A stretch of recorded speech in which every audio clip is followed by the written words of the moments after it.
Et vous voyez, un philosophe devient petit à petit incapable de mondanité. Et c'est terrible pour le philosophe. C'est-à-dire que au bout d'un moment, celui qui commence à faire de la philosophie, donc il commence à se poser des questions, vous voyez. Qu'est-ce que l'univers? En quoi c'est fait? Comment ça fonctionne? Eh bien, vous le mettez dans une boîte de nuit, il ne comprend pas ce qu'il fait. Il ne comprend pas ce qu'il fait là. Vous le mettez dans un dîner où tout le monde, quand il se présente, par exemple, on leur dit, vous voyez, bonjour, je te présente un tel, ah bonjour, qu'est-ce que tu fais dans la vie? Un philosophe peut ne pas comprendre la question. Qu'est-ce que tu fais dans la vie? C'est-à-dire, qu'est-ce que tu fais? Qu'est-ce que tu veux? Attends.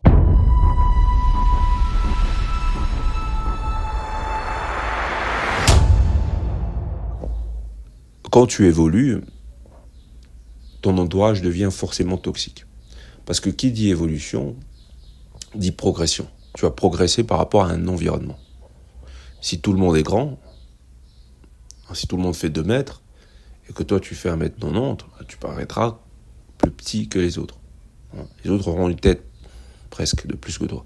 Et tu paraîtras petit. Mais si tout le monde a une taille, entre guillemets, comme celle d'aujourd'hui, 1m90 c'est grand. Parce que la majorité des gens sont en dessous, maintenant. Et le fait d'évoluer, c'est de progresser par rapport à un environnement. Le plus difficile, c'est de rendre compte, de percevoir toutes les récurrences des gens qui sont restés au niveau que tu as dépassé. Au point où tu peux avoir l'impression qu'ils sont fous ou qu'ils sont stupides. Mais par rapport à toi. Mais ça, t'es pas censé le savoir, puisque toi, quand tu incarnes quelque chose de nouveau, tu es cette chose. Tu n'es pas conscient d'être cette chose. Beaucoup de gens parlent d'évolution, mais lorsqu'on évolue pour un autre, lorsqu'on devient quelqu'un d'autre, on n'a pas conscience d'être devenu quelqu'un d'autre. Il y a ce dysfonctionnement collectif qui n'est propre qu'à nous-mêmes qui avons procédé à cette évolution personnelle. Mais nous ne sommes pas conscients qu'il y a eu une évolution. C'est comme le parent ou l'aîné qui ne prend pas conscience de l'évolution des futures générations ou de quelqu'un qui est son cadet.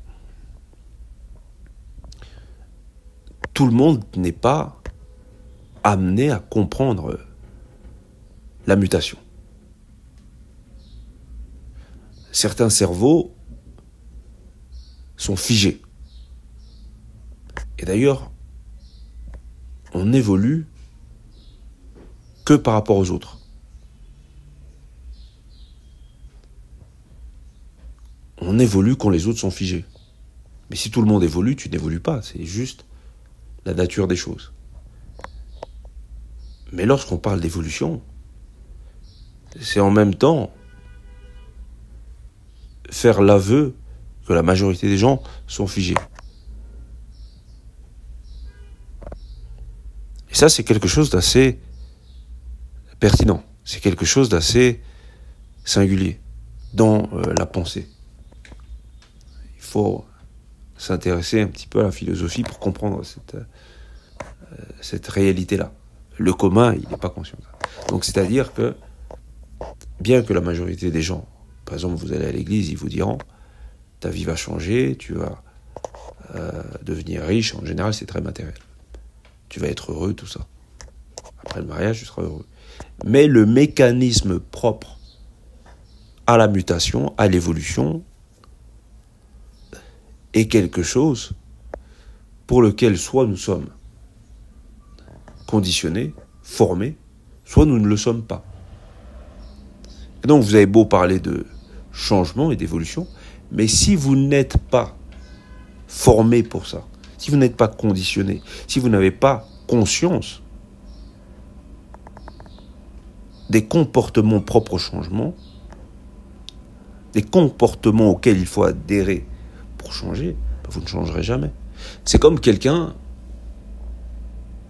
qui croit qu'il peut devenir plus fort sans passer par le sang. C'est comme quelqu'un qui croit qu'il peut devenir puissant sans éliminer certains parasites de son environnement. C'est comme quelqu'un qui croit qu'il peut être un homme de pouvoir, un chef d'État, sans prendre des décisions qui vont lui coûter des ennemis. C'est comme être quelqu'un qui croit qu'on peut être gentil, fort, puissant, opulent, sans créer de la jalousie. C'est vivre dans un monde de bisounours. Mais ce monde de bisounours n'est possible que dans un environnement où les gens sont statiques. La masse est statique. Elle ne bouge pas, elle veut quelque chose de conforme. Elle se contente de croire, c'est pour ça que la religion l'a scié.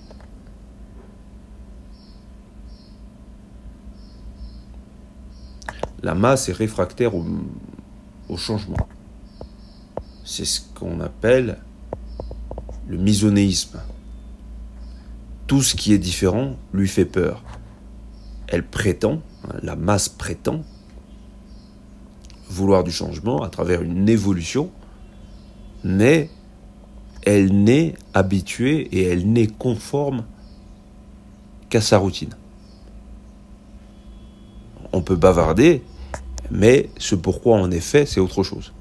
Ce pourquoi on est fait est la résultante de notre conditionnement additionné à notre acceptation de ce que nous sommes à travers notre conditionnement.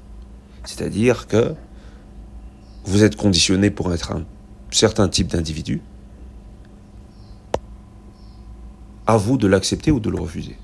On revient sur la théorie d'Adler qui s'oppose à la théorie de Freud. Là où Freud va définir notre comportement comme étant le propre même de notre éducation et de notre environnement, Adler, lui, dira que nous sommes libres. Et que nous sommes libres aussi de réfuter notre conditionnement, notre éducation et notre environnement.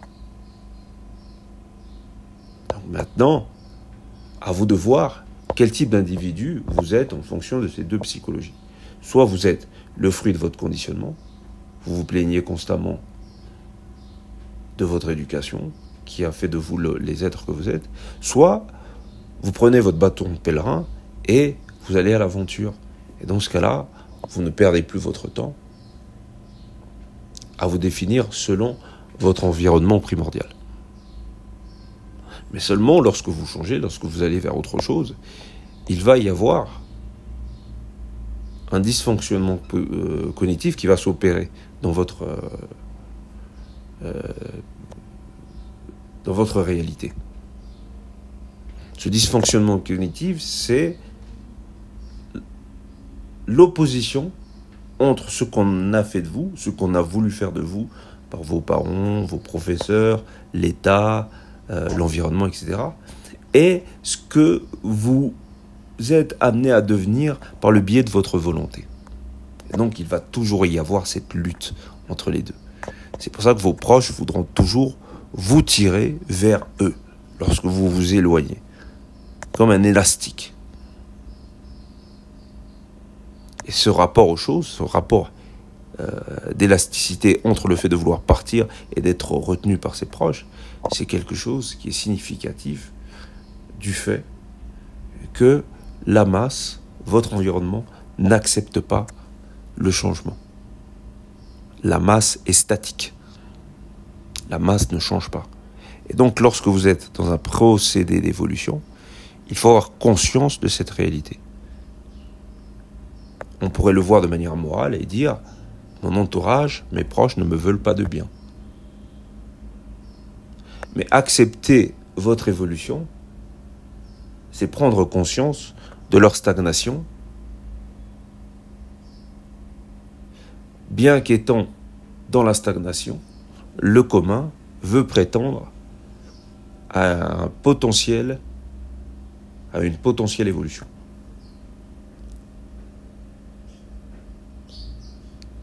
Donc, ce que prétend la masse n'a rien à voir avec ce qu'elle est. Et la masse est très bien ainsi. Elle veut avoir des prétentions, mais être autre chose. J'ai un proche à moi qui aime dire qu'il va faire des choses, qu'il est grand businessman, etc. Mais ce qu'il est, c'est autre chose. Et tous les jours, il se ment à lui-même et aux autres. Mais les autres l'acceptent, c'est comme ça qu'ils vivent. C'est quelqu'un qui adore aller en boîte, qui est souvent éméché, mais tout le temps, il dit qu'il va faire de grandes choses, qu'il a de grandes idées de business. Et tout le monde l'écoute. Ça fait presque 10 ans que ça dure. Et dans la réalité de la masse, de votre environnement, vous ne dérangez pas lorsque vous avez des prétentions et que vous n'allez pas jusqu'au bout de celle-ci. Lorsque tout le monde sait que c'est du baratin, on vous écoute. Mais lorsque vous êtes cohérent par rapport à vos prétentions, c'est là où vous renvoyez à la masse et à votre environnement un sentiment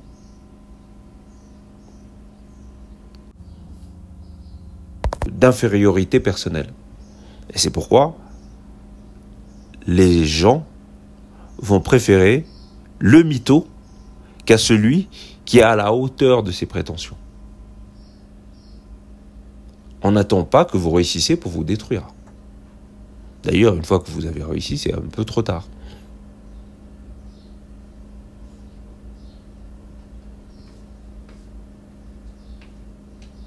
Résultat, conclusion, vos proches ne peuvent pas vous vouloir de bien. C'est une utopie, c'est un rêve que de croire ça. C'est impossible. À moins, la seule exception, et encore, je ne suis pas sûr que vous ayez grandi dans un environnement où tout le monde a pour finalité de pousser la pluralité vers quelque chose de supérieur, vers une évolution. Ce qui n'est pas le cas pour la majorité d'entre nous. Et surtout, les États, par exemple, on va prendre, il y a des pays où la médiocrité est la référence ultime. Si vous comparez, par exemple, la Chine et le Congo, les petits Chinois, ils sont éduqués pour la robotique, pour construire, pour créer, pour innover, pour imiter, pour conquérir, là où le Congolais va être là, donc le but de son existence va être de s'amuser, de danser, de se marier, de procréer et rebelote. Donc il y a l'éducation du médiocre et l'éducation de l'élite. Donc si vous avez une éducation de médiocre et que vous pensez comme une élite, vous allez subir l'hostilité de votre environnement. Donc si vous m'écoutez et que vous êtes africain, ne croyez pas que vos bonnes volontés vont bénéficier de l'enthousiasme de votre environnement. Vous êtes issu d'une culture de gens malveillants à l'encontre de ceux qui veulent progresser.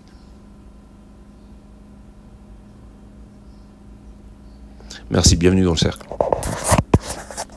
Les femmes sont incapables d'identifier les signes subtils de réussite chez un homme. Ça, c'est une phrase qui m'a été prononcée mot pour mot par un pote à moi qui s'avère être riche, qui s'avère être blindé de thunes. Non pas par sa famille, mais parce que lui a travaillé. Et cette phrase, elle m'inspire beaucoup. Elle a inspiré cette vidéo, du moins. Parce que l'un des signes subtils, l'un des meilleurs signes subtils de réussite chez un homme, c'est généralement son ambition. Et pourtant, les femmes sont de bien piètres juges en ce qui concerne l'ambition des hommes. Et je vais vous expliquer pourquoi dans cette vidéo. Alors, prenons Jordan et Julien. Pour exprimer la première idée de cette vidéo. Jordan, c'est un conseiller particulier en banque, dans une grande banque commerciale. Il travaille en agence, conseiller particulier en agence. Il est toujours très bien sapé en costume Calvin Klein, il a toujours sa barbe bien taillée. Quand on lui demande ce qu'il fait dans la vie, lui il dit qu'il est banquier. Ce qui est assez impressionnant pour les gens autour de lui, sa copine, sa famille, ses potes. Il est un peu considéré comme le loup de Wall Street du groupe, parce qu'il a toujours des petites anecdotes finance à raconter. Il a son compte Instagram où il se prend en photo dans des beaux endroits avec des phrases motivantes, des citations de mec ambitieux et motivante. Être très motivé pour faire du sport, toujours fit, classe, voilà, vous le voyez, il se tient droit, etc. Il parle dynamique. Et quand ils font des restos entre potes, il a toujours des anecdotes à raconter sur, par exemple, toujours des petites anecdotes de filou. Donc la dernière en date, c'était celle où il a mis 2 000 € sur une crypto-monnaie et en à peine 6 mois, il a fait x2. Et avec cet argent-là, ils sont allés se faire un beau voyage à Dubaï avec sa copine. Et sa copine, quand elle entend ces anecdotes, elle le regarde avec des grands yeux amoureuses. Et son ambition à Jordan, sa plus grande ambition, c'est d'acheter sa résidence principale avec sa petite copine et d'y vivre avec sa petite copine.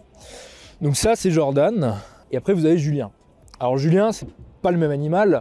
Julien, il était ingénieur en machine learning chez Dassault jusqu'à ce qu'il démissionne pour se consacrer à temps plein sur son propre projet. Et là, il a pris toutes ses économies, il a tout foutu sur son propre business et son projet en intelligence artificielle. Donc lui, son quotidien n'a rien à voir avec celui de Jordan. Son quotidien, c'est 12 heures par jour à bouffer du code et des pizzas sous amphétamine. Voilà. Puisque lui, son ambition, c'est de démocratiser l'accès aux robots et de créer des robots qui parlent un peu pour tout le monde, et pas seulement pour des gens richissimes. Récemment, Amazon lui a proposé 5 millions d'euros pour acheter sa boîte. Il a refusé. Pourtant, sa mère est persuadée qu'il est dépressif et son banquier Jordan est persuadé que c'est un glandeur. Vous avez les deux, vous avez Jordan, le conseiller banquier, et vous avez Julien, l'ancien ingénieur. Posez-vous la question, lequel de ces deux hommes présente le mieux aux yeux des femmes en tant que modèle de réussite ?